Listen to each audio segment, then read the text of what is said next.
Namaskar everyone, myself Dr. Priyanka Shrivastava and I am going to discuss here fundamentals of laser. Laser, light amplification by stimulated emission of radiation. It's an unconventional source of light and its properties differs from all conventional sources. Its main properties are that it is highly directional or having very low divergence. It is having very high intensity. It is monochromatic or having single frequency. It is coherent or it can maintain the constant phase difference. Its distinguished properties are due to the single mechanism, that is stimulated emission. And to understand stimulated emission, let us discuss all the three kinds of transition. First, the absorption, and you can see here that in absorption, the atom at the ground state somehow acquire energy and goes to the higher energy state or the excited state. Normally, the lifetime of an excited state is of the order of 10 to the power minus 8 seconds. So within this time, atom has to come back to its ground state and the excess amount of energy is emitted in form of photon. This kind of transition is known as spontaneous emission. Here you can see that E2 minus E1 is the excess energy and that is a photon is emitted H of the energy H nu. So H nu is E2 minus E1. The third and the important kind of transition, which is the reason behind the lasers, is stimulated emission.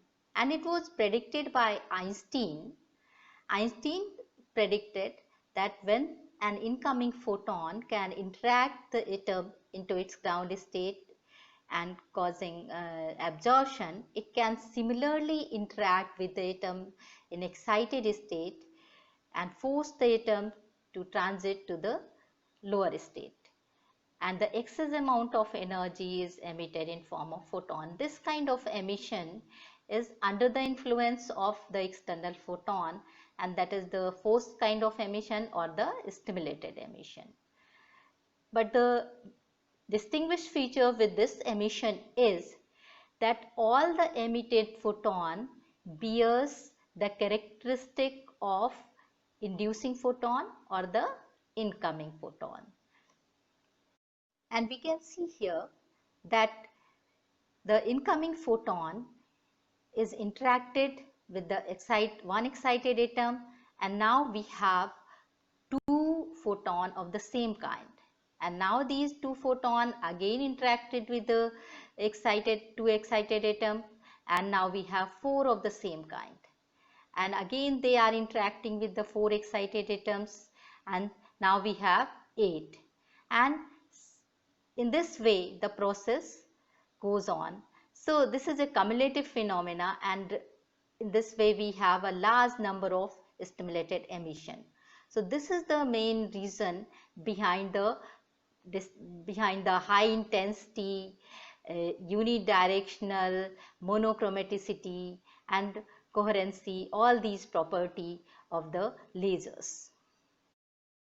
To understand the working of lasers, let us discuss few important terminology related to the laser: population inversion, metastable state, pumping and resonant cavity. Population inversion is a specially attained condition in which the population or the number of atoms per unit volume of a higher state exceeds than that of a lower state. You can see in the diagram here also that in normal condition the population of the states goes on decreasing as the energy increases, and in population inversion condition the population of excited state N2 exceeds than the population of lower state N1. Metastable states are the excited state with longer lifetime, of the order of 10 to the power minus 3 to 10 to the power minus 5 seconds. And in fact, these are the prime necessary condition for the laser action. So we require the population inversion, and the material for laser should have the metastable state, because for the lasers we need stimulated emission, and to promote stimulated emission we require the more number of atoms at the excited state. So population inversion is required, and for that the atoms should stay for more time at the excited state, so that the stimulated emission will be more probable rather than the spontaneous emission. The another term is pumping. The method by which we can achieve the population inversion is known as pumping. And so atoms are provided energy at this ground state, and they are pumped to the higher state or the excited state. Depending on the type of energy, the pumping may be optical, electrical or direct kind. Direct pumping is named for the semiconductors, where directly holes and electrons are means pumped. Now the resonant cavity. In fact, a photon has to travel a very long distance to cause a single stimulated emission. So to obtain a sufficient number of stimulated emission, we require a very large distance to traverse, and for that we can create effectively this distance by using a cavity like a structure, and this cavity like a structure is created with the means two reflecting mirrors, and the laser medium is kept in between the two reflecting mirrors. One mirror is highly reflective and the other one is partially reflective. So the the photons are reflected back and forth, and during the successive reflection, back and forth reflection, they can cover the large distance requirement. And this partially reflective mirror that you are observing here in this diagram is for the output laser beam. To understand the working of laser, let us take the example of a very basic laser, that is ruby laser. Ruby laser is the first laser that is fabricated in 1960 by Theodor Maiman. It's a solid state laser, that means its material is in the form of solid state, and the material used or the active media is the alumina, which is doped by 0.05% by weight chromium ions, and it is utilizing the optical pumping. Xenon flash lamp is used for the pumping, and then it is a 3-level laser. Later we will discuss about this. And the operating mode is the pulse mode. That means we are getting the laser output in pulsed form. Here we can see the construction of ruby laser, and you can see the ruby rod is kept in a glass chamber, and that is surrounded by the xenon flash lamp that is in a helical form, and to take excess amount of heat, a cooling agent like water is circulated throughout. And in fact here we haven't used the external mirrors for the cavity. Rather, the ends of the ruby rod is prepared. One is fully reflected and the other one is partially reflected to give the output of the laser beam.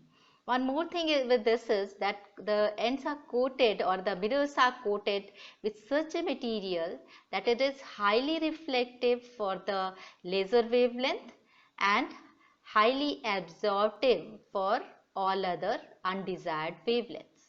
So any wavelength coming, undesired wavelength coming from spontaneous emission or other transitions can be absorbed by the end mirror. That is the with all mostly all in all lasers. So here we have the diagram for the Ruby laser.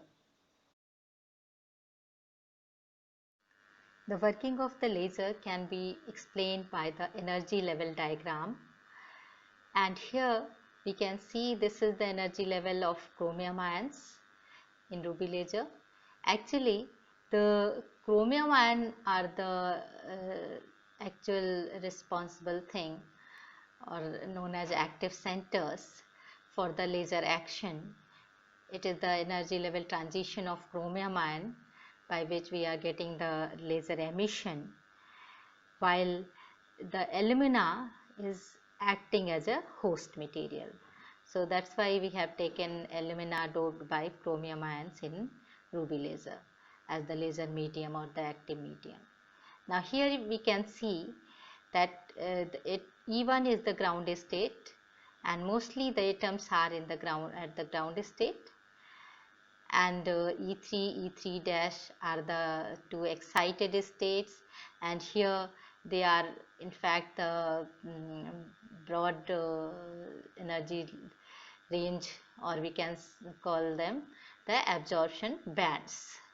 So atoms are first excited from the ground state to the excited states E3 and E3 dash, or we can say pumped using the xenon flash lamp, and these excited states are centered about 660 nanometer and 400 nanometers, as we can see in the diagram.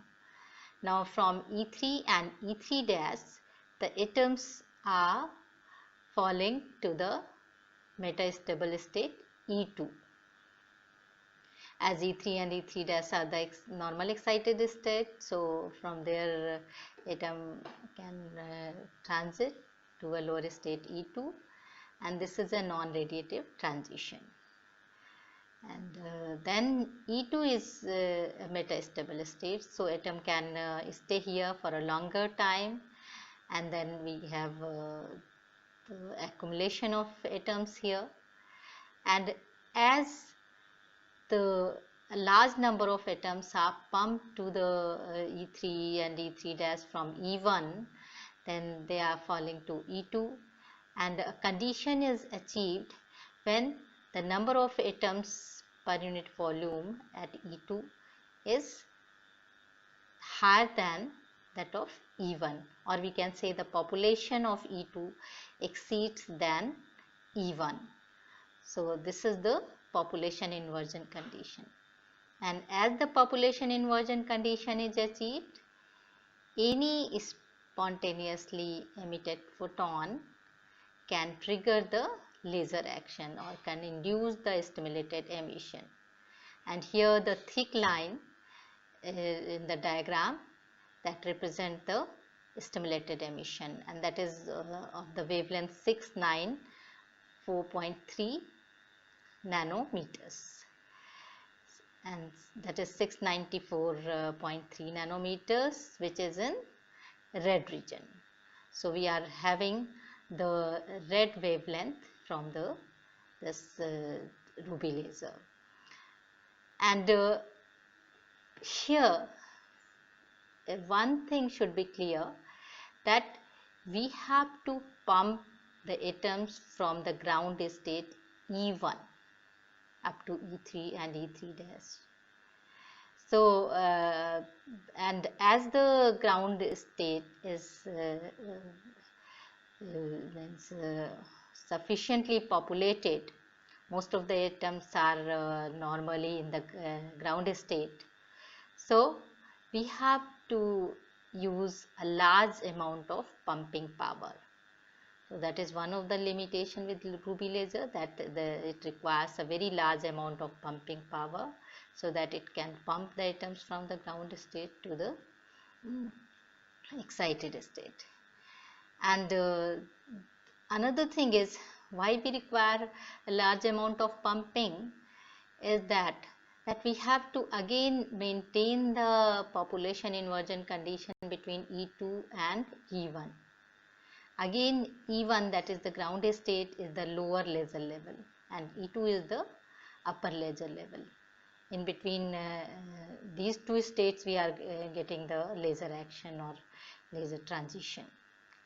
So we have to maintain the population inversion condition between E2 and E1, and to exceed the population of E2 with respect to E1 is a difficult task. For that we have to pump more than 50% of the atoms from E1 to E3 and E3 dash, and then only we can have the this population inversion between E2 and E1. And this we can easily understand by taking the example. Suppose we have 100 atoms at the E1 level, and then at least 51 atoms should be pumped, then only we can have the when 51 atom at the E2 state and 49 at the ground, then only we can have the population inversion between with respect to E1 and or between E2 and E1. So this require a very large amount of pumping power. Another thing is that the laser action or the laser transition again is populating the ground state E1. So any stimulated emission again populates the this ground state E1, and then again we have to pump the atoms from E1. So a condition may be reached when the population of E1 again exceeds than E2, and so the population inversion condition ceases, and as the population inversion condition is failed, the laser action ceases, or we don't get the laser transition then. So it should be clear that population inversion condition is necessary or mandatory condition for the laser action. It should be maintained. So as long as we have the population inversion, we have the laser transition. So when the laser population inversion ceases, the laser transition breaks, and again when the atoms are pumped to the E3 and E3 state and approach to E2, and again we have the population of E2 more than E1 and achieve the population inversion condition, then again we have the this laser transition or laser beam. That means we have the laser beam for a certain duration and then it stops, and then again we have the laser transition, then it stops, and then again we have laser transition and stops for a certain duration, and that is a pulse like thing. That means we have a laser beam for a certain duration, then it breaks, then again for a certain duration, and like that. So we can say that this ruby laser is working in pulse mode. And here again you can see that effectively for a particular laser transition, the atoms are going to E1 to the excited state, E3 or E3 dash, and then falling to the E2, and then again they are coming to E1. So effectively 3 energy levels are involved, and that's why this is known as 3-level laser. So that is a ruby laser. And so here we have 2 limitations or 2 characteristic of the ruby laser, or mostly of the 3-level laser, that this require a high amount of pumping power, and the operation is in pulse mode. We are not getting the wave continuous output, but output in pulse form. So and that is both of these things are because of the involvement of ground level, and these two limitations can be overcome in 4 level laser. So let us look at the 4 level laser.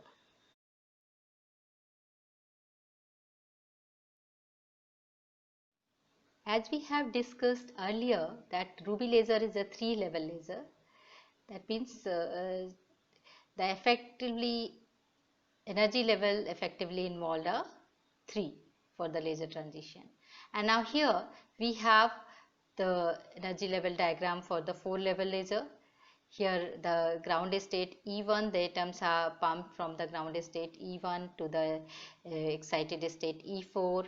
From E4 they are falling to the state E3 by non-radiated transition, and where E3 state is a metastable state, and from E3 as it is a metastable state, the atom can accumulate here because they are staying here for a longer time, they can accumulate here.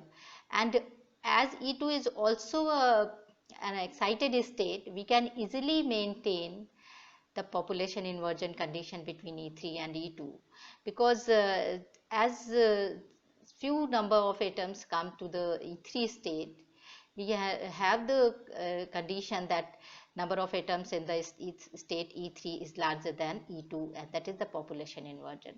And as the population inversion condition is achieved, laser transition starts. Any spontaneously emitted photon can trigger the laser action, and we have the laser beam. So this is the diagram for the 4 level laser, and from state E2 then automatically the atoms are falling back to the ground state E1. So it is almost we can easily, one thing with this 4 level laser is that the population inversion condition can be achieved very easily between E3 and E2 state, because E2 is also a unpopulated or excited state. And then once the population inversion condition is achieved, it can maintain for a long period. So with the 4 level laser, we can have the continuous wave output. So that is the main feature, that as in case of Ruby laser we are getting the pulse operation or the output in the pulse form. Here with the 4 level laser we can get the continuous wave, and the well known example of 4 level laser is helium neon and various other examples.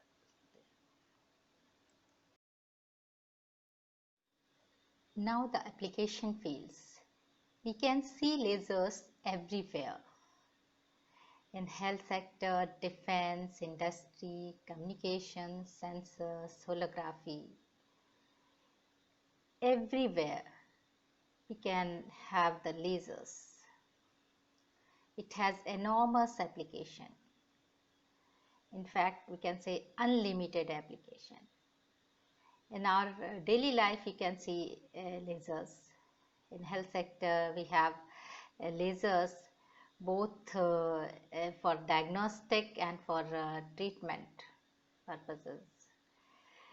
In defense, we have lasers for the detection and ranging as weapons, and in industry at various places, in mechanical field, in electronics, and means everywhere you can find the laser application.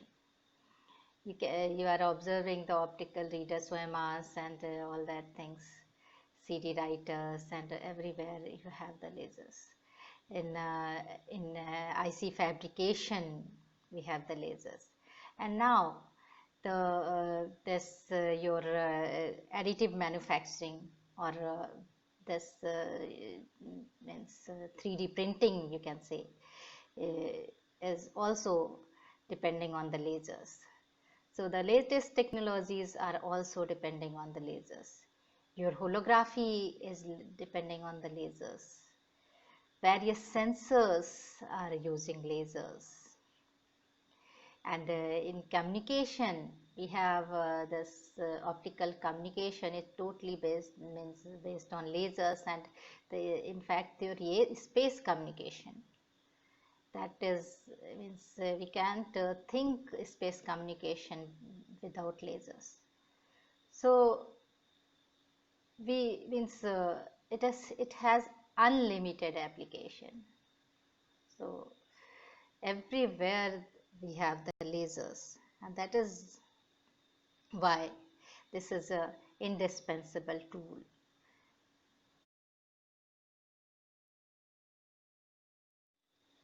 At last, I thank you all for listening me. Thank you.